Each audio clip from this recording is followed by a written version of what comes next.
This is Radio Now 95.3 FM. Come for the news, stay for informed conversations. In Rivers, the sole administrator, retired Vice Admiral Ibok-Ete Ibasa, has approved the appointment of administrators for the 23 local government areas of the state in violation of an existing court order. The court order the ruling was delivered by Justice Adamu Mohammed, the presiding judge, on Monday this week, following an ex parte application filed by PILEX, the Center for Civic Education Initiative, a CSO. Joining us live from Rivers this morning is Goodluck Nsirim, a journalist who's based in Rivers.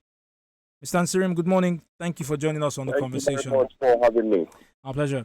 Can you give us a sense of just your reactions, essentially, to the appointment of the local government administrators? Okay, well, what I can say is that what is happening in Rivers State right now is an affront to democracy. This is because a lot of people are just sitting aloof and watching what is not supposed to be, become the order of the day. Just like you mentioned, there's a subsequent court order restraining the sole administrator from going ahead to make any kind of appointment, especially as it has to do with the sole administrators. You will recall that the day the president declared the state of emergency in Rivers State, his words were very clear. The president said that because of the inability of the executive and the legislative arms of government in the state, to come to an agreement and probably foster development in the state, that the governor should be suspended as well as the members of the state assembly. Those were the only two arms that were affected by that proclamation. But was there a situation where the sole administrator came on board, dissolved every board in the state, every government agency in the state, because they believed that those that were occupying those positions were appointed by the suspended governor.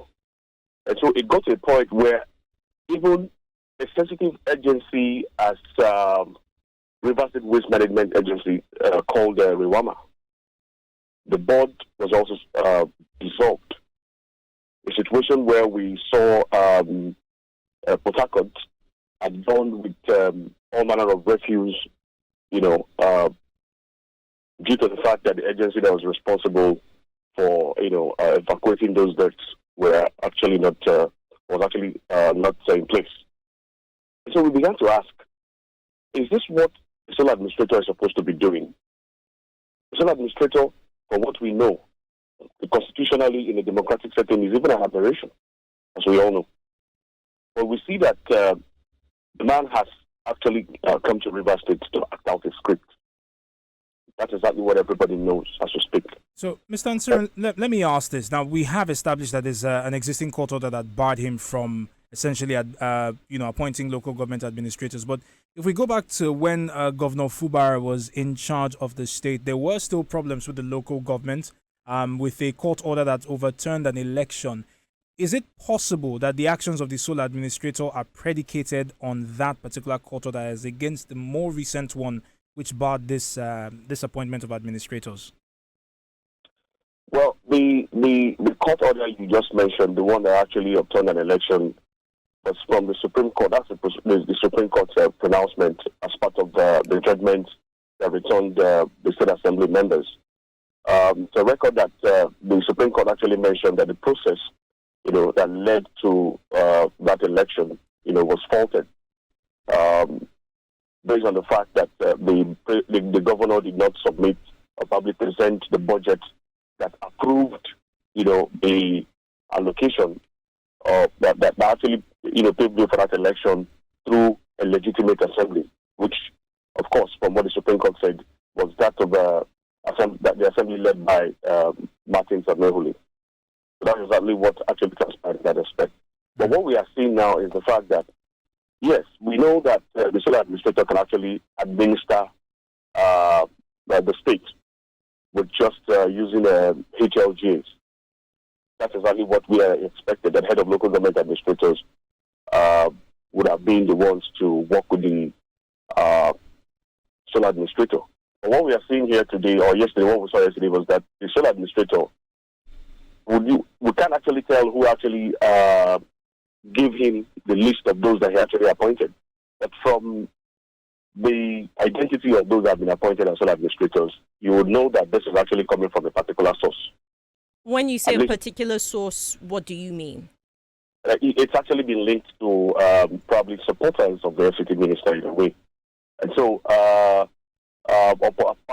political affiliates or allies of the FCT minister who are not the everyday politicians, but in their various, some of them are lecturers, some of them are, dons in the academia. But somehow, you would know that from the collection of that list, that the governor that was suspended had no input in it. So let me ask you this, Mr. Nserim. I think this was about a week or 2 weeks ago. We'd spoken to the head of the NLC Rivers State chapter, and it was clear that NLC in Rivers was opposed to the appointment of a sole administrator. What are your expectations on how workers in the state will react? It's only been about 24 hours since these administrators were, or caretakers, if you like, were appointed to the local governments. What do you expect as reactions from state workers, from any other associations, from residents as well? Well, one thing that is disturbing here in the River State is that everybody have remained quiet. This is the highest level of docility in the face of what threatens common interest as a people. You just talked about local government workers. It's a record that sometime last month, or probably just March, the sole administrator paid outstanding salaries and allowances to local government staff. And to them, that's exactly what their interest is. So I don't think they have any reserve, any resentment towards the sole administrator, provided that their salaries keep coming. And so the issue of NLC saying they're not in tune with what the man is doing, it's neither here nor there. I can tell you, I live in River State. We have not seen any commensurate action, be it their protest or even seeking redress in court from any of the unions or bodies that are affiliated to NLC, regarding what you just said about not being comfortable with the sole administrator's modus operandi. Mr. Nserim, thank you very much for your time on this conversation. Good luck. Nserim is a journalist in River State who joined us this morning to speak on the sole administrator of the state, retired Vice Admiral Ibok-Ete Ibasa, approving the appointment of administrators for all 23 local government areas in the state in violation of an existing court order. This is Radio Now 95.3 FM. Come for the news, stay for informed conversations.